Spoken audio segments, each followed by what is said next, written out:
Salut les gens, j'espère que vous allez bien et on se retrouve aujourd'hui pour un nouveau tutoriel LibreOffice sur les images.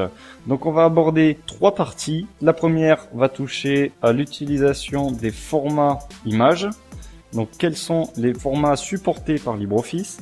La deuxième partie, on verra comment insérer proprement une image dans notre document.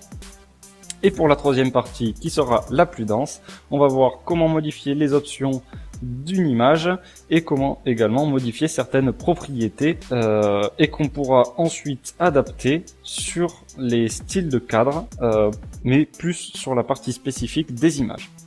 Donc on revoit ça tout à l'heure et on commence maintenant avec la présentation des formats. Donc vous connaissez sûrement les 4 formats les plus connus, c'est-à-dire les PNG, les JPEG, les GIF et les bitmaps. Donc LibreOffice est capable de tous les lire et chacun a une particularité qui peut être intéressante à reprendre. Donc il faut savoir que le bitmap est utilisé par la plupart des logiciels sous Windows. C'est un format Microsoft, donc c'est assez facile de l'utiliser. Après, il n'a pas d'autres particularités en tant que fichier. Maintenant, si on voit le format JPEG, on voit qu'en fait, ce sont des images compressées. Ça permet donc d'alléger le poids d'une image et ainsi, une fois inséré dans votre document, alléger le poids de votre document. La particularité du format PNG, c'est que lui va intégrer le canal alpha, qui n'était pas pris en charge sur les précédentes versions puisqu'il affichait un écran noir sur tout ce qui était transparent en fait. Donc moi ça me le faisait sur la version 3.7 quelque chose. Là je suis actuellement sur la version 4.3.7.2 et le format transparent est pris en charge. Donc en fait on va pouvoir insérer des images avec une transparence directement dans LibreOffice et il n'y aura aucun problème relatif à cet arrière-plan noir. Et enfin, le dernier type de fichier qui est le format GIF. Sa particularité, c'est qu'il a la possibilité d'être animé avec une succession d'images. En fait, ça va pas nous être utile pour nous qui sommes en train de jouer avec un document qui a pour but soit d'être exporté en PDF, soit d'être imprimé. À ce moment-là, l'image est exportée uniquement sous forme immobile. Par contre, pour ceux qui font du développement web avec LibreOffice, ça va leur être utile puisqu'on va pouvoir insérer via ce fichier une animation. Voilà pour ce qui est de la présentation des différents formats supportés par LibreOffice. Maintenant, on va voir la méthode d'insertion d'images dans le document. Donc, vous avez sûrement dû expérimenter cette technique qui est généralement la mauvaise à prendre. C'est-à-dire que vous allez sur Google, vous tapez votre recherche, vous récupérez une image avec un copier et vous l'insérez dans votre document en faisant coller. Ça, ce n'est pas à faire. Vous avez également la possibilité de le faire depuis un autre document, LibreOffice, etc. Moi, je vous conseille de passer par une insertion plus propre, c'est-à-dire que vous avez l'image directement sur votre disque dur. Donc, c'est ce qu'on va voir tout de suite. Cette méthode, il y a deux façons de la mettre en œuvre. La première, c'est de passer par le fichier directement dans le dossier et en faisant un glisser-déposer. Donc là, je vais juste aller à l'endroit où je dois insérer mon image. Voilà. Voilà, je vais l'insérer ici. Et donc, je vais faire un glisser-déposer. Donc, je prends mon image, je la sélectionne, je maintiens le clic gauche et je la fais passer. Vous voyez qu'il y a un curseur qui apparaît. Et là, je laisse glisser mon image. Et vous voyez qu'elle apparaît. Donc ça, c'est la méthode d'insertion propre, puisqu'on l'a directement récupéré depuis nos dossiers. Comme ça, si jamais il ne sait pas où la retrouver, il sait qu'elle est sur le dossier, sur votre disque dur. Donc ce sera plus simple pour lui et vous n'aurez pas de perte pour ce qui est des images. Voilà. Donc ça, c'était la première méthode. La deuxième méthode qu'on va employer, c'est par le menu insertion. Donc je vais directement au bon endroit, donc la crise de Berlin, voilà, et là je vais insérer une photo du mur de Berlin. Donc je vais faire insertion, je m'en vais sur la page image et vous voyez qu'ici je peux insérer une image à partir d'un fichier. Donc je fais ça et là je vais donc dans mes images et je récupère la deuxième image. Maintenant je vais l'ouvrir et vous voyez que l'image apparaît. Donc ça c'est les deux méthodes à mettre en place. Après vous pouvez très bien faire un scan d'une image, donc vous sélectionnez la source et après vous cliquez là-dessus pour acquérir, ça vous ouvre cette fenêtre-ci. Vous spécifiez les différentes options, donc ça va être propre aussi à votre scanner. Et vous cliquez sur démarrer, ça vous permet de scanner l'image et ensuite vous l'aurez directement intégré dans votre document. Donc ça peut être par exemple sur des dessins faits à la main, etc. que vous voulez intégrer dans un document, vous pouvez utiliser cette manière-là. Et là, vous avez la partie Fontwork, donc ça ouvre cette fenêtre. Et là, vous voyez qu'il y a différents objets graphiques. En fait, il s'agit d'objets graphiques qui va reprendre, on va dire, une texture, une forme avec des effets 3D, etc. Et tout ça, ça va être appliqué à un texte. Donc ça sert en fait de modèle et on l'utilise généralement pour faire les pages de garde. Donc maintenant qu'on a vu ça, on va maintenant passer sur la troisième partie et on va voir comment on peut accéder aux options des images. Donc trois méthodes pour cela, soit on double-clique sur l'image, une fois qu'elle est sélectionnée, ça nous ouvre cette fenêtre, soit je fais clic droit image et si vous l'avez vraiment pas, vous passez dans format, vous allez tout en bas et image. Là ici vous le retrouverez et vous avez donc cette fenêtre qui apparaît. Elle possède un certain nombre d'onglets comme vous pouvez le voir et parmi ceux-là, certains onglets sont plus utilisés pour tout ce qui touche au développement web. Donc nous, c'est pas notre cas, on est sur uniquement la partie documents, donc je passerai assez rapidement dessus. Donc sur cette première fenêtre, avec l'onglet type, on va retrouver la partie taille, la partie ancrée et la partie position. Donc pour ce qui est de l'ancrage et du positionnement, en fait, je vais pas en parler dans ce tutoriel là, je ferai un tuto dédié au positionnement et au placement des objets dans LibreOffice, puisqu'on va avoir différentes méthodes où on va passer par des fois du bidouillage, etc. Donc je vais consacrer un tutoriel à ce placement, puisque ça s'adapte ensuite à tous les objets tels que les images, les cadres, les graphiques, etc. Donc on va vraiment voir que les aspects essentiels pour l'image. Donc dans taille, vous voyez qu'il y a largeur. Donc pour ce qui est de la largeur, on va pouvoir la modifier, de même pour la hauteur, soit en passant par les petites flèches, soit en redimensionnant directement avec le clavier, vous donnez la valeur à spécifier. Et si vous voulez que l'image garde ses proportions, c'est-à-dire telle qu'elle a été insérée dans le document, vous pouvez lui dire conserver le ratio. Auquel cas, si je lui prends ici la largeur et que je la passe à 10, vous voyez que la hauteur est modifiée en même temps. Ensuite, vous pouvez choisir ici relatif donc à la zone de paragraphe ou alors à la page entière pour la hauteur et pour la largeur. Donc là, on va préciser en pourcentage bien sûr, et ça va être surtout valable pour ceux qui utilisent la partie vision web, puisqu'en fait la largeur de la page web peut changer et c'est là que ce pourcentage va être intéressant. Pour nous où la page est toujours fixe, on va plus simplement utiliser soit la modification de la taille par là, soit en manipulant directement avec les boutons, les petits carrés verts que vous voyez ici. Je vous montrerai ça tout à l'heure également. Voilà, ceci étant fait, on va passer sur l'insertion d'une troisième image. Donc là, vous voyez que ça ne l'a pas pris en compte puisque j'ai oublié de la lâcher. Voilà, je fais OK. Et voilà, vous voyez que l'image a été redimensionnée proportionnellement. Donc on voit bien que l'image garde ses proportions et que c'est correct. Ici, je vais insérer un nouveau... non pas sorcellerie, la crise de Cuba, voilà. Je vais insérer une caricature.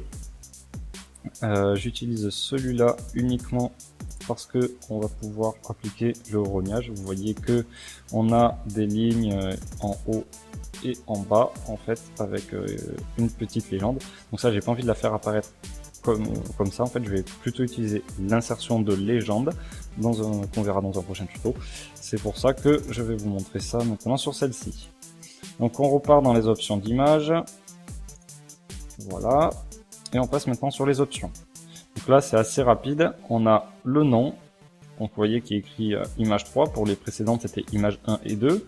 Et en fait, si on va dans le navigateur, vous allez voir qu'on a une partie image et qu'on a ici les images. Donc en fait, c'est l'identifiant de l'image qui est spécifié dans l'option. Donc si vous voulez le changer pour que votre image ait un nom, on va dire, plus significatif, ce sera ici qu'il faudra le modifier. Alternatif, lien précédent, lien suivant, c'est pour tout ce qui est web, donc on s'en fout.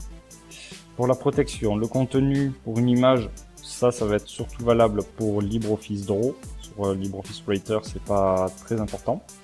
Vous pouvez protéger la position ainsi que la taille.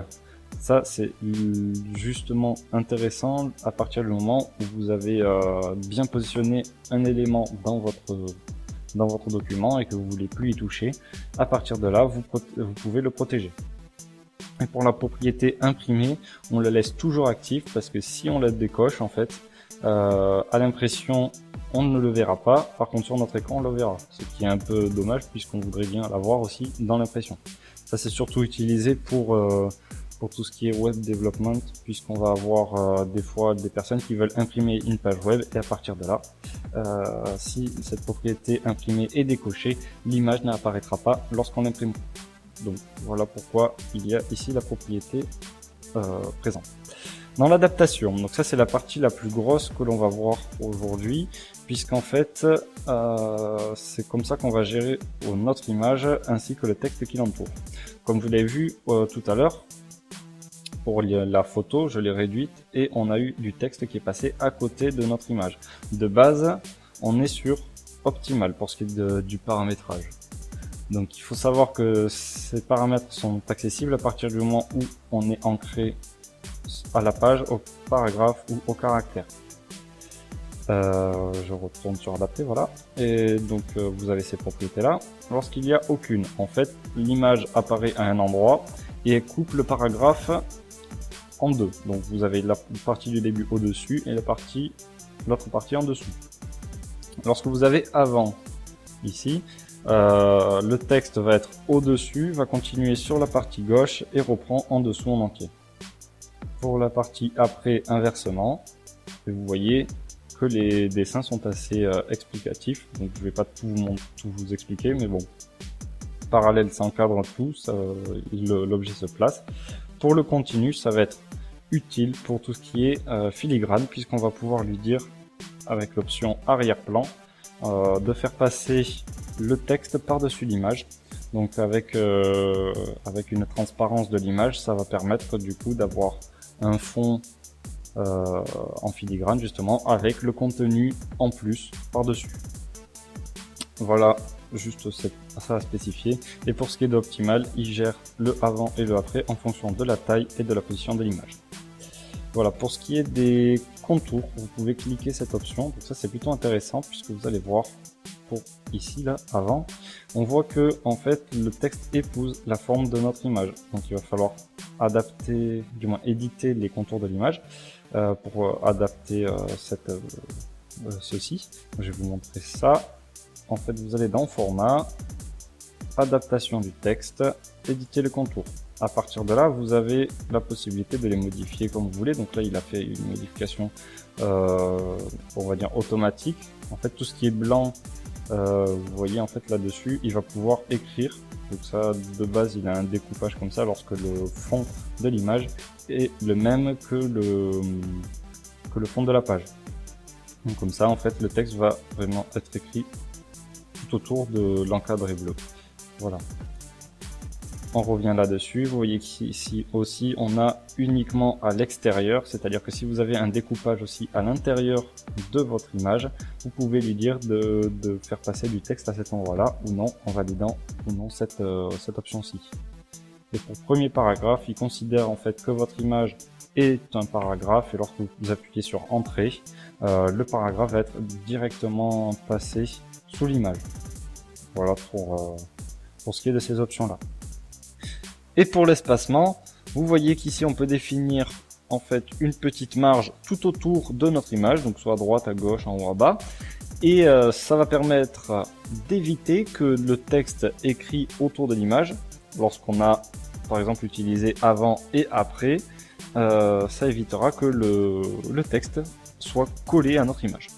Donc comme je vais vous le montrer là-dessus, voilà, vous voyez que si c'est tout collé, j'aimerais avoir un petit espacement, et bien là, je vais l'adapter en mettant à gauche 0,3 cm, voilà, je fais OK, et vous voyez qu'ici, on a ce petit espacement qui est apparu, ce qui permet une meilleure lisibilité quand même. Donc ça, c'est à prendre en compte et à utiliser le plus souvent possible lorsque vous avez ce type d'image. Et là, comme vous pouvez le voir, on a la parfaite illustration de ce que je vous disais tout à l'heure par rapport aux contours qui sont adaptés ou non par rapport à la découpe. Là, dans ce cas-là, on a vu qu'il y avait une découpe.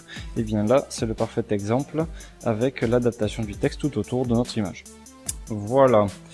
Donc ceci étant fait, on va enlever les contours puisque ça c'est pas l'option que je cherche. Et on va passer sur l'hyperlien, valable pour tout ce qui est web. Nous, on s'en moque un petit peu, mais vous avez les options ici.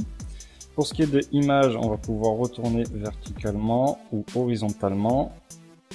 Donc l'option retourner horizontalement nous offre 3 options sur toutes les pages, sur les pages de gauche ou sur les pages de droite. Généralement, on va utiliser ces options-là lorsqu'on réitère l'apparition d'une image sur toutes les pages. Et comme ça, on va pouvoir ou non donner un effet de symétrie en fonction de l'image que l'on a choisie. Maintenant, on va passer sur rogner. Donc, échelle et taille de l'image, on s'en fout un peu. Ça reprend un petit peu tout ce qui est dimension comme on l'a ici. Donc ça, c'est pas. Je conseille pas de passer par ici pour les modifier. Hein. Je vous conseille de vraiment aller ici pour modifier tout ce qui est taille, ou alors de passer directement là-dessus si vous n'avez pas besoin d'être précis. À partir du moment où vous devez être précis, c'est ici que ça se passe.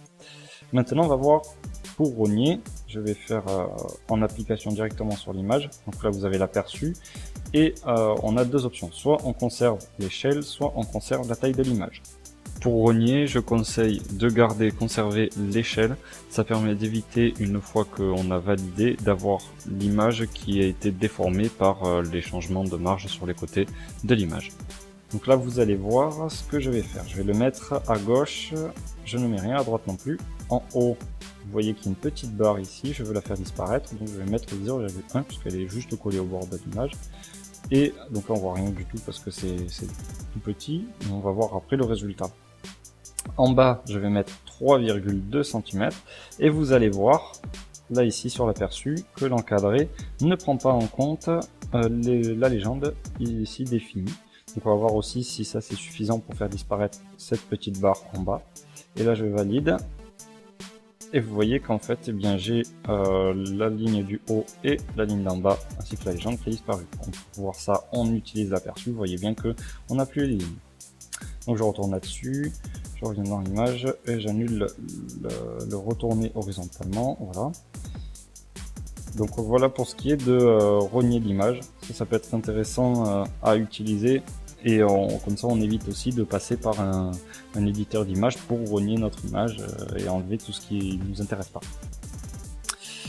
Enfin, pour ce qui est bordure et arrière-plan, on n'en parle pas trop, hein, puisqu'on l'a déjà vu sur tous les autres types d'objets. Donc, sachez juste que vous avez les options aussi applicables aux images, pour ce qui est de l'arrière-plan et des bordures. Les macros, c'est pour rendre les objets images dynamiques en fait. Vous allez voir, hein, lorsqu'on fait passer la souris sur l'objet, lorsqu'on a un clic dessus, etc. Donc ça, c'est plus, ça va être plus utilisé pour le web puisqu'on va pouvoir animer comme ça notre page. Voilà. Donc on a fait le tour des options d'image. On va maintenant voir tout ce qui touche au style de cadre. Donc vous voyez que quand on va dans style de formatage et style de cadre, le bouton ici, on a l'objet image ici qui apparaît. Donc on double-clique dessus. Ça s'applique direct à l'image. Je vais modifier maintenant. Et là vous voyez que j'ai le gestionnaire comme tous les autres, où j'indique le nom, de qui il hérite, la catégorie, etc.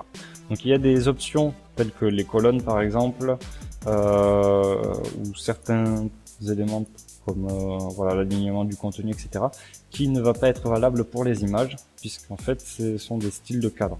Donc l'image ne prend pas tous les paramètres en compte, donc il faut le savoir. On va vraiment modifier que ce qui va pouvoir faire en fait modifier notre image. Donc on va voir les petites fenêtres, voilà, les onglets avec la présentation de chaque chose. Et après je ferai 3 styles, un style pour tout ce qui est photo, un style pour les dessins et un style pour le reste. Donc là j'ai inséré 3 images. Vous avez vu qu'il y a une caricature, donc ça ce sera un style dessin. On va voir le style photo pour la photo que j'ai insérée également. Et pour ce qui est tous les autres objets numériques, je vais y appliquer juste une petite ombre en décalage pour qu'on voit un peu la différence en fonction des types d'objets que j'ai insérés. Bien sûr, ce sera retravaillé par la suite quand on verra l'insertion des légendes, etc.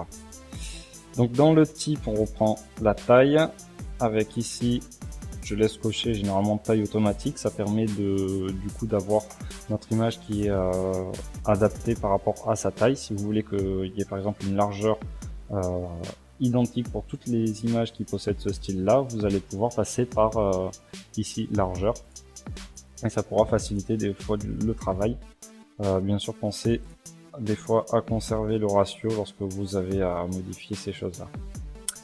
Le positionnement, donc là pour l'instant je vais le mettre à droite pour tout ce qui est image, voilà. Mais bien sûr, on le reverra dans le prochain tutoriel et vous pourrez l'appliquer ici aussi. Les options, on retrouve la protection. Pour ce qui est de l'alignement du contenu, ben ça va être valable en fait pour ce qui est inscrit en fait dans notre document, ou du moins à l'intérieur du cadre. Donc nous c'est une image, ça va pas vraiment d'intérêt de l'utiliser, mais ça existe. Propriété éditable dans le document en lecture seule, donc ça on le reverra si on crée des documents lisibles, uniquement lisibles en fait. Propriété d'impression également, et la direction du texte qui n'est pas valable pour les images. L'adaptation, exactement le même principe que tout à l'heure, j'y reviens pas. L'arrière-plan, la seule différence c'est que là, vu que ça prend aussi les cadres, on va pouvoir insérer une image, alors que sur les images, on n'aura pas la possibilité de mettre une image en arrière-plan. Ça paraît assez logique, mais bon. Voilà, vous avez juste la partie couleur à modifier pour ce qui est des styles d'image. Bordure, même principe. Les colonnes, je passe vite fait dessus, c'est pour les cadres. Et les macros pour animer nos images, donc nous ça nous intéresse pas. Donc je vais créer maintenant les styles d'images que j'avais en tête, et ensuite je les appliquerai aux images, je les insérerai, etc. Et on se retrouve après.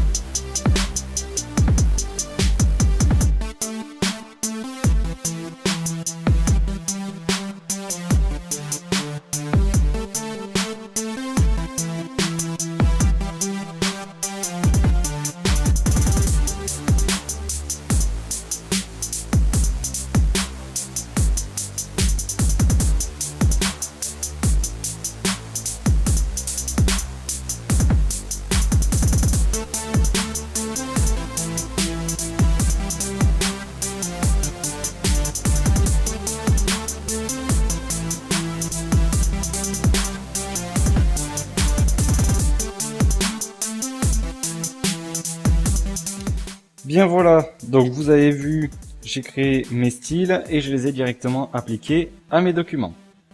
Donc on va voir ici dans notre aperçu les différentes modifications qui ont été appliquées. Donc vous voyez ici la mise en ombre pour les objets graphiques. Pour celui-ci, il y a un arrière-plan, mais ça sera visible que lorsqu'on mettra la légende. Mais il a été appliqué.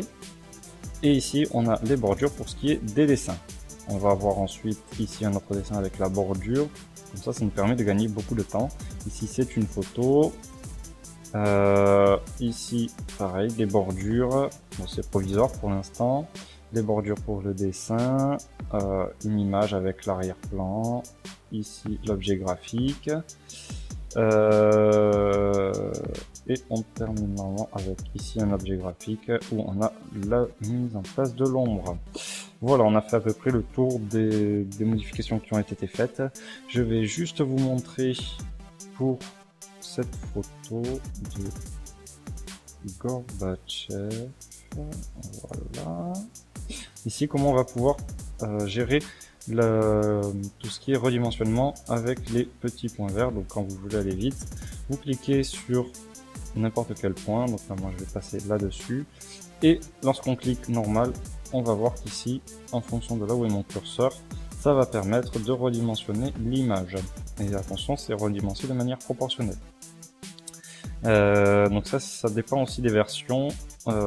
Sur la version actuelle, ça va être toujours modifié proportionnellement. Sur les anciennes, il fallait appuyer sur majuscule et faire le clic par la suite pour modifier. Maintenant, ça fait l'effet inverse, c'est-à-dire que lorsque j'appuie sur majuscule, je peux déformer l'image, comme on peut le voir ici. Je vais juste modifier la taille, voilà, et là, on est parfait. Donc, vous voyez bien qu'on peut modifier ça aussi assez rapidement grâce au point vert. Si vous voulez vraiment être précis sur une largeur, passez directement par les options de l'image.